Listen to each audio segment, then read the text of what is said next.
Saudara, ada berita dari Gubernur DKI Jakarta Pramono Anung yang melontarkan pernyataan kepada Ketua Umum Palang Merah Indonesia PMI Yusuf Kala saat kerja bakti di Cipinang Melayu, Jakarta Timur pada Minggu 8 Februari kemarin.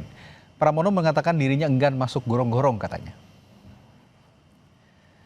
Pramono Anung mengungkapkan alasannya menolak masuk gorong-gorong saat kerja bakti massal karena dirinya dibesarkan dalam teknokrasi. Menurutnya pekerjaan fisik di lapangan memang dilakukan para petugas, sementara dirinya dan JK lebih banyak berkontribusi dalam aspek kebijakan dan pemikiran. Menurut Pramono, media dan warga akan kaget bila ia nekat turun kerja bakti di gorong-gorong.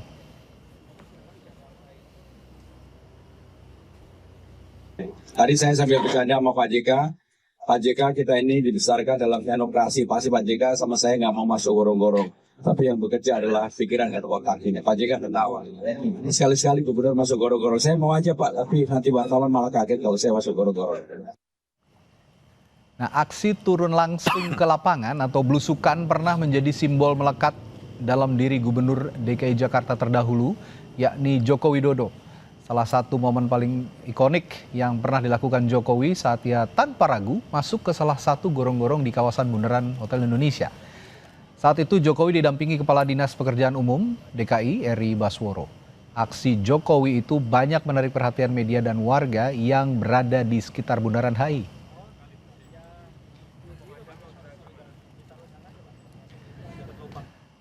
Lalu bagaimana memaknai pernyataan Gubernur Pramono Anung soal gorong-gorong? Kita bahas bersama juru bicara PDI Perjuangan Ansi Lema, juru bicara PSI Ali Mutohirin, dan Direktur Eksekutif Parameter Politik Indonesia Adi Praitno. Selamat malam Bapak.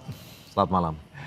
Ya, saya ke Bung Ansi dulu. Tidak ada yang salah sebenarnya dari pernyataan Mas Pram tadi. Saya kenal baik Mas Pram karena memang dirinya seperti itu, memang seorang teknokrat begitu ya, yang dididik sebagai seorang yang punya teknokrasi. Tapi saya ingin bertanya ke Bung Ansi begini.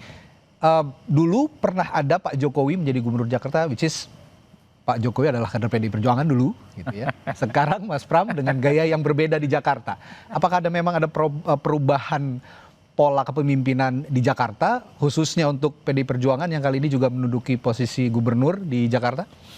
Setiap pemimpin itu kan punya style, punya gaya, punya kekasan masing-masing. Dan ini dipengaruhi oleh latar belakang. Latar belakang pendidikan, latar belakang pengalaman, dan tentu Mas Pram itu punya keunikan dan kekhasan tersendiri jika disandingkan dengan para pendahulunya, gubernur-gubernur terdahulu. Tetapi ini kan menjadi pokok pembahasan karena ini merupakan sebuah pernyataan publik, dan pernyataan publik yang disampaikan oleh tokoh politik dan dalam ruang politik itu kan pasti ada teks, ada konteks, ada pesan, ada kesan yang ditangkap, dan juga ada tafsir dan interpretasi. Ya kalau bicara soal tafsir masing-masing orang atau masing-masing kelompok, yaitu terserah masing-masing pihak dengan berbagai motivasi dan intensinya, ya kan masing-masing. Tetapi yang ingin kami tegaskan bahwa pernyataan Mas Pram itu sebenarnya ingin menegaskan bahwa sebagai seorang pemimpin, politisi yang berlatar belakang teknokrat, beliau itu ingin bekerja dengan fokus pada pendekatan teknokrasi yang kuat. Bukan pada aksi, sensasi, ataupun selebrasi politik. Dan kalau bicara teknokrasi, tentu dasarnya adalah kompetensi dalam bekerja. Kompetensi itu lebih jauh lagi, basisnya adalah pemahaman akan substansi persoalan yang kemudian dilakukan aksi implementasi untuk bisa menghadirkan sebuah solusi. Dan secara instingtif, pemimpin dengan latar belakang sebagai seorang teknokrat itu orientasinya tuh ingin selalu hadir untuk menyelesaikan persoalan, hadir sebagai problem solver. Jadi kalau ditanya apa intensi, ya intensinya seperti itu tadi. Jadi tidak ada nama yang disebut, tidak ada tokoh yang disinggung. Mas Pram ini menyampaikan pernyataan itu ingin memberikan pesan kepada warga Jakarta bahwa saat ini saya ini betul-betul mau bekerja dengan dasar konsepsi, kompetensi, kerja otak, Ya. teknokrasi, dan solusi yang baik. Oke, jadi nggak ada yang salah juga kalau mengatakan, Mas Pram tadi mengatakan bahwa ya kaget juga kalau saya tiba-tiba masuk gorong-gorong, kayak sifat saya bukan begitu dan kekhasannya bukan seperti itu. Dan apakah seorang teknokrat tidak dekat dengan rakyat? Kita akan bahas itu nanti setelah kumandang azan maghrib berikut ini untuk wilayah Jakarta dan sekitarnya. Tetaplah bersama kami. Sempat bersinggungan dengan kata teknokrasi. Apakah seorang teknokrat itu belum tentu merakyat, ataukah teknokrat itu juga bisa merakyat? Nah, ini saya tanyakan ke Bung Ali dulu. Mas Ali, kalau dari PSI, saya mau tanya soal pernyataan Mas Pram deh kalau begitu ya. Tadi Mas Pram mengatakan ya media dan warga akan kaget kalau lihat saya tiba-tiba masuk gorong-gorong. Nah, setidaknya respons Anda pertama kali melihat pernyataan Mas Pram itu bagaimana? Pertama, bahwa tentu Mas Pram mengatakan itu adalah bagian dari hal yang lumrah, karena sebagai pemimpin yang tadi disampaikan punya gaya sendiri-sendiri. Ya. Tapi penting juga mengatakan itu bagi Mas Pram, karena gorong-gorong pasti identik dengan Pak Jokowi. Dan ternyata sebelum ditanya wartawan, Mas Pram sudah mengklarifikasi biar tidak disamakan, atau mungkin ada pertanyaan kenapa enggak seperti Pak Jokowi. Dan itu sah-sah saja, karena tentu masuk gorong-gorong bagi seorang pemimpin bukan soal teknokrat atau tidak, tapi gaya kepemimpinan Pak Jokowi ini kan baru bagi kepala daerah yang sebelumnya tidak ada.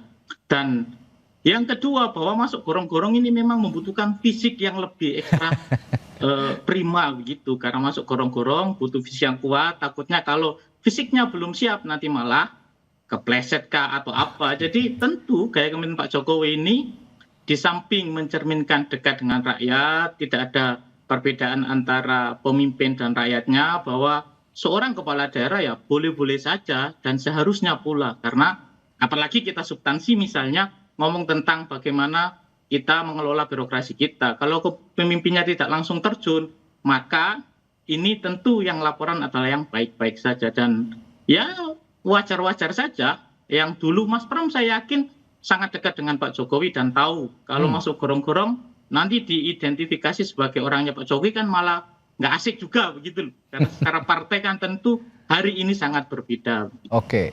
Oke, itu soal gaya pemimpinan, soal kompetensi tadi disinggung oleh Bung Ansi. Saya ingin coba Mas Adi mengelaborasikan dari pernyataan dua narasumber ini. Bagaimana kira-kira apa ya fenomena pernyataan Mas Pram yang belakangan mengatakan kalau saya tidak mau masuk gorong-gorong, nanti kaget kalau warga masuk gorong-gorong. Dua sahabat saya ini ngomongnya normatif sih sebenarnya. Yang ditunggu oleh publik itu bentrokan-bentrokan. Misalnya bahwa sebenarnya Mas Pram itu secara tidak langsung ingin menyebut pemimpin terdahulunya, Pak Jokowi. Kan itu yang diinginkan oleh publik. Tapi sebelum ke situ, saya ingin bicara tentang tipologi pemimpin sebenarnya. Pemimpin teknokratik itu adalah yang pertama, yang di mana ide dan gagasan-gagasan besarnya itu hanya dimiliki oleh seorang pemimpin. Untuk mendeliver apa yang mau diinginkan, itu biasanya ada anak buah dan pasukan. Jadi pemimpin itu tidak harus lumpur-lumpur, tidak harus masuk gorong-gorong dan seterusnya. Dia cukup punya mental model dan mindset besar, kira-kira apa yang akan dia set up terkait dengan sebuah kebijakan politik. Terbaik misalnya, termasuk soal gubernur di Jakarta. Nah yang kedua ada tipologi yang disebut dengan populisme. Jadi tidak perlu berpikir tentang teknokratisme. Pikiran-pikiran besar itu tidak penting. Yang paling penting adalah hadir membaur secara langsung dengan masyarakat soal bagaimana secara simbolik dia memiliki keberpihakan. Ikut turun ke sawah, datang ke sungai, masuk gorong-gorong dan seterusnya. Jadi ini melampaui hal-hal yang sifatnya teknokratis. Yang baik sebenarnya yang ketiga, tidak terlampau ingin membentur-benturkan dua tipologi pemimpin ini, adalah teknokratis populisme. Gagasannya besar, pikiran-pikirannya besar, idealismenya besar, kemampuan dan kapasitasnya juga besar, tapi at the same time dia juga meluangkan waktunya untuk terjun langsung ke masyarakat. Karena kita melihat kecenderungan rata-rata secara umum di kita itu pemimpin itu adalah kakinya nyentuh ke tanah. Selama ini kita melihat pemimpin itu adalah sesuatu yang berjarak, berada di Menara Gading. Jangankan turun ke bawah, diajak foto aja susah, Bang. Jadi wajar kalau kemudian para pemimpin di negara kita, bukan hanya di Jakarta, di berbagai tempat, bahkan calon-calon presiden itu sering bertemu dengan masyarakat karena satu, ini soal bagaimana membangun chemistry dan intensi untuk dapat disukai. Nggak perlu ada visi misi, nggak perlu ada perdebatan panjang, tidak perlu ada hal-hal yang sifatnya bombastis dan besar. Yang penting ada selfie, foto-foto, kemudian lengan bajunya dicincingkan, dan itu kelihatan disebut sebagai sesuatu pemimpin yang bekerja. Tapi bagi saya sebenarnya pernyataan Pramono Anung itu adalah soal berorientasi output. Mau gorong-gorong ataupun tidak seorang pemimpin, yang penting adalah solusi yang terbaik terkait dengan situasi persoalan. Pramono Anung misalnya terkait banjir di Jakarta, kan soal rekayasa cuaca. Dan itu fix. Artinya apa? Soal curah hujan kan bisa dikurangi. Banjir tidak seserem pada periode-periode sebelumnya. Padahal ini kan katanya puncak musim hujan. Betul. Gitu ya. Dan itu kan adalah solusi dan tidak perlu turun ke gorong-gorong. Kalau pemimpin sebelumnya misalnya seperti Anies Baswedan, yang dibikin itu adalah sumur resapan. Banjir juga terjadi di mana-mana. Jokowi dan Ahok hampir sama soal normalisasi sejumlah sungai yang dianggap menjadi biang kerok. Artinya apa? Tentu betul bahwa seorang pemimpin memang punya style masing-masing. Tapi orientasi output itulah yang kemudian akan membedakan. Apakah rekayasa terkait dengan hujan bisa mengurangi banjir di Jakarta? Apakah gorong-gorong bisa menyelesaikan? Ataukah normalisasi bisa menyelesaikan? Per hari ini 1 tahun lebih Pak Pram, bagi saya curah hujannya bisa dikurangi. Banjirnya pun rendamannya juga tidak terlampau lama. Itu yang saya lihat. Nah ini kalau mau objektif ya, saya melanjutkan apa yang Anda katakan. Kalau mau objektif gitu ya, bicara seorang teknokrat, tapi juga menyelesaikan permasalahan rakyat langsung, responsif gitu ya. Kita lihat, ya tadi Anda sudah sebutkan masalah hujan, lalu juga masalah macet di TB Simatupang, sudah ada rekayasa lalu lintas gitu ya. Yang paling baru ada seorang pengendara motor yang jatuh gitu ya. Mas Pram juga langsung betulkan. Nah ini kan salah satu bentuk respons yang juga cukup positif. Tapi ya yang ingin saya tekankan juga, bagaimana mencitrakan seorang teknokrat yang langsung menyelesaikan masalah ini juga punya pencitraan yang cukup baik di mata publik, Mas Adi. Karena ya kalau lihat Jokowi ini adalah seorang yang sangat-sangat simbolik dan akhirnya mencuri perhatian publik. Ya bagi saya parameternya kalau bicara tentang Jakarta sederhana. Bagaimana solusi terbaik buat banjir. Jadi kalaupun toh ada banjir cepat surut. Itu pasti akan mendapatkan respon. Yang kedua, kemacetan di berbagai titik itu ada solusi. Dulu di zaman Ahok ada underpass, ada flyover. Kira-kira Mas Pram itu mau model yang seperti apa? Minimal untuk mengurangi terkait dengan titik-titik kemacetan horor yang all the time kita saksikan di Jakarta.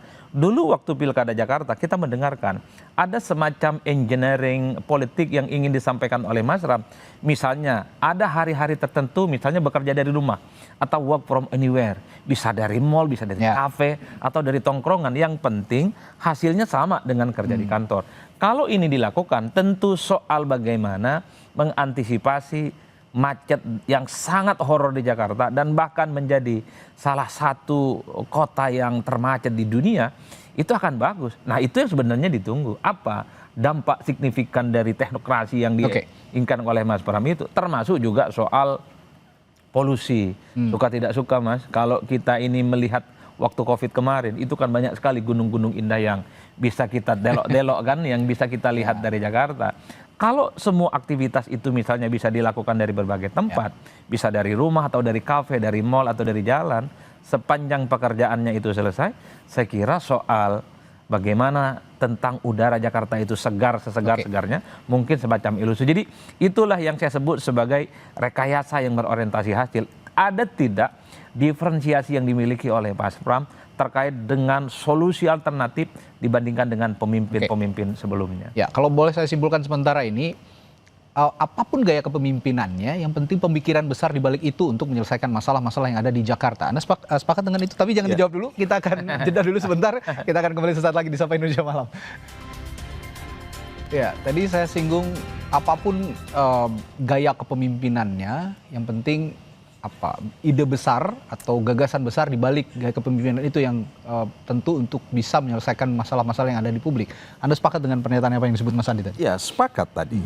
Jadi intinya Mas Pram mau menegaskan, menyampaikan pesan kepada publik bahwa kerja yang efektif itu bukan sekedar show dan atraksi politik, tetapi kemampuan manajerial. Kalau kita bicara tadi sosok sebagai seorang teknokrat, teknokrasi itu kan gabungan antara kemampuan berpikir pada satu sisi dan kemampuan melakukan aksi implementasi untuk menghadirkan solusi. Itulah sebenarnya teknokrasi. Dalam teknokrasi ada kemampuan untuk berpikir, menganalisis, mengidentifikasi akar persoalan, tetapi tidak hanya berhenti di situ, tetapi hadir dan berdampak. Publik tentu akan lelah kalau hanya disuguhkan pada sensasi, selebrasi, dan atraksi politik. Publik itu hari ini mengharapkan pemimpin yang memang merakyat, maksudnya turun ke rakyat, tetapi kemudian hadir berdampak dengan melahirkan kebijakan-kebijakan yang bisa membantu menyelesaikan persoalan-persoalan rakyat. Jadi kalau kita lihat, kenapa Mas Pram hari ini hadir sebagai seorang pemimpin teknokrat. Beliau S1 itu di ITB, belajar teknik. Serius tuh. S2-nya belajar manajemen, manajerialnya oke. Tata kelola itu belajarnya di UGM. Dan S3-nya itu belajar tentang komunikasi publik itu di Universitas Pajajaran. ITB, UGM, dan Unpad. Ini 3 universitas di mana ada aspek teknokrasinya kalau bicara teknik. Beliau dengan latar belakang itu sains and teknologi jelas. Bicara manajerial, itu tata kelola birokrasi, dan beliau punya pengalaman. Pernah jadi anggota DPR RI, wakil ketua DPR, 10 tahun di kabinet sebagai Seskap, dan hari ini dipercayakan oleh rakyat. Jadi kalau ditanya, Mas Pram ini sebagai politisi, beliau juga mentransformasi dirinya menjadi seorang teknokrat. Jadi ekspertisnya ada, experience-nya, pengalamannya ada, dan tentu aspek elektoralnya terbukti di Jakarta. Menang dengan 51%, 1 putaran. Jadi Mas Pram ini saya katakan man of action and solution, tetapi juga man of intellectual atau man of idea. Karena memang beliau itu berpikir strategis, selalu berorientasi pada solusi. Mungkin nyaris tidak ada dalam otaknya itu berpikir tentang bagaimana membuat gimmick politik. Nah, saya lempar ke Mas Ali. Mas Ali, publik sudah lelah dengan gimmick lah ya. Kalau kata Mas Ansilema, Bung Ansilema begitu. Publik sudah lelah dengan gimmick. Yang penting ide dan gagasan besarnya dan dikomunikasikan dengan baik kepada publik supaya publik paham dan benar-benar paham apa yang dikerjakan oleh pemimpinnya. Anda respon soal ini? Ya, itu kan soal pertama kayak tadi yang disampaikan oleh Bang Adi. Jadi semuanya berorientasi pada hasil. Iya, seorang pemimpin pun sama, baik gaya teknokratik atau yang lain. Tapi ada poin yang paling penting sebagai kepala daerah, dan mungkin Mas Pram baru pertama kali mungkin ya, saya nggak tahu, jadi kepala daerah, itu berbeda dengan konsep yang tadi disampaikan semuanya, bahwa seorang kepala daerah tidak cukup sebagai teknokrat. Karena kalau teknokrat itu Pak Sekdanya, kepala OPD-nya sudah pikirannya gayanya begitu. Ada konsepnya, bagaimana pelaksanaannya, kebijakannya, semua itu yang mereka pelajari selama jadi ASN itu. Tapi muncullah sosok kayak seperti Pak Jokowi yang kemudian punya prinsip bagaimana kemudian prinsip pengawasan itu berjalan dengan efektif. Yang disebut sering beliau sampaikan sebagai manajemen pengawasan itu. Karena selama ini konsep saya yakin setiap provinsi, setiap kepala daerah punya, karena sudah disodorkan oleh konsep yang bagus, baik di RPJMDK atau kemudian di aturan-aturan yang lain. Tapi itu yang kemudian tidak dimiliki oleh seorang pemimpin. Kalau seorang pemimpin hanya kemudian punya pengalaman di legislatif dan lain sebagainya, belum punya kepala daerah, dan itu kan rentetan tidak sekonyong-konyong tiba-tiba begitu. Karena ada pengalaman Pak Jokowi dari wali kota sampai gubernur. Bukan soal populis, bukan soal atraksi. Saya yakin kalau Mas Pram pernah masuk gorong-gorong, gorong-gorong yang disentuh oleh Mas Pram pasti akan terus bersih. Karena itu tanggung jawab birokrasinya. Jangan sampai Mas Pram sudah turun gorong-gorong, gorong-gorongnya mampet, akan malu sendiri. Dan itu tanggung jawab. Nanti diuji saja. Mana gorong-gorong yang pernah dimasukin Mas Pram akan berbeda dengan gorong-gorong yang belum pernah dimasuki Mas Pram. Karena itu bentuk pengawasan secara langsung. Dan itulah yang dibutuhkan hari ini untuk memberi contoh kepada birokrasi yang rata-rata isinya teknokrat itu. Gitu. Nah ini dibutuhkan hari ini, bukan soal atraksinya. Gitu. Ini ada 2 pendapat yang berbeda, tapi saya ingin mencoba mengkonklusikan pembicaraan malam hari ini melalui pendapatnya Mas Adi. Jadi apakah pemimpin di Jakarta hari ini harus memilih antara teknokrasi atau populisme lapangan? Atau justru dituntut untuk menggabungkan keduanya menurut Anda? Yang ideal memang kombinasi di antara keduanya, karena satu sisi publik kita secara umum itu suka dengan pemimpin yang dinilai engage ya, terjun langsung ketika menghadapi persoalan-persoalan apapun. Tapi kita juga memahami keterbatasan seorang pemimpin itu kan tidak mungkin hadir secara fisik di semua persoalan-persoalan yang ada. Misalnya macet lah hampir tiap hari, kan nggak mungkin pemimpin gubernur itu ada di situ, Bang. Dan kemudian solusi yang sebenarnya diinginkan. Yang paling penting adalah soal bagaimana menghadirkan rekayasa terkait dengan persoalan-persoalan krusial, soal banjir, kemudian juga soal macet, tentang polusi dan seterusnya. Di Belanda itu adalah negara yang bagaimana di bawah itu banyak daratan, banyak rumah, dan di atas itu ada laut. Tapi kenapa banjirnya misalnya tidak sesadis seperti yang terjadi di Jakarta? Ada tidak hal-hal yang sifatnya solutif yang kemudian bisa dilahirkan oleh seorang pemimpin? Per hari ini kalau kita bicara tentang Jakarta, itu beyond politik, apakah itu teknokrasi, apakah itu populisme, ataupun kombinasi. Yang diinginkan itu adalah memang solusi-solusi yang memang itu menjadi praktis dan menjadi kuncian bagaimana persoalan Jakarta itu selesai. Kan dari dulu hingga saat ini persoalan banjir kan selalu terulang. Mas Pram itu termasuk gubernur yang menurut saya agak hebat. Ini kalau banjirnya di zaman Anies itu habis di babak belur, dibully. Kalau banjirnya hari ini itu di zamannya Pak Jokowi dan Ahok itu habis barang. Tapi di zamannya Pak Trump semuanya senyap, sunyi, dan seakan-akan tidak ada persoalan. Padahal banjir di titik-titik tertentu. Itulah bagaimana memaintain komunikasi dengan baik. Betul. Itu artinya apa? Dari segi psikologi komunikasi publik, Mas Trump memang relatif satu ya, tidak memiliki resistensi, tidak memiliki musuh di berbagai tempat. Jadi wajar sekalipun banjirnya sama, macetnya sama, bully-buliannya tidak sesadis terhadap gubernur-gubernur sebelumnya. Tapi kalaupun toh tidak sesadis itu, tentu Mas Pram itu dianggap oleh publik mesti punya novelty, sesuatu yang different betul dibandingkan dengan pemimpin-pemimpin sebelumnya. Kan pemimpin sebelumnya sudah ada loh, ada Ahok yang belak-belakan, ada Pak Jokowi yang dianggap suka belusukan gorong-gorong. Tapi persoalan Jakarta gitu-gitu aja. Meskipun ada risiko politik yang muncul sedikit. Betul, ada Anies yang kemudian juga misalnya drainasenya yang macam-macam dan seterusnya. Kalau Mas Pram bisa melampaui pemimpin-pemimpin yang ini dengan solusi yang ada, saya kira akan menjadi legacy yang cukup luar biasa. Oke, luar biasa. Baik, terima kasih Bung Hansi, Bung Adi, dan Mas Ali. Mas Pram punya gaya pemimpinnya masing-masing dan Jakarta masih akan dipimpin oleh Mas Pram di masa-masa yang akan datang. Kita akan juga lihat bagaimana Pramono Anung, seorang Pramono Anung Gubernur Jakarta, menyelesaikan masalah-masalah yang ada di ibu kota Jakarta. Terima kasih, selamat malam Bapak-Bapak, sampai jumpa lagi.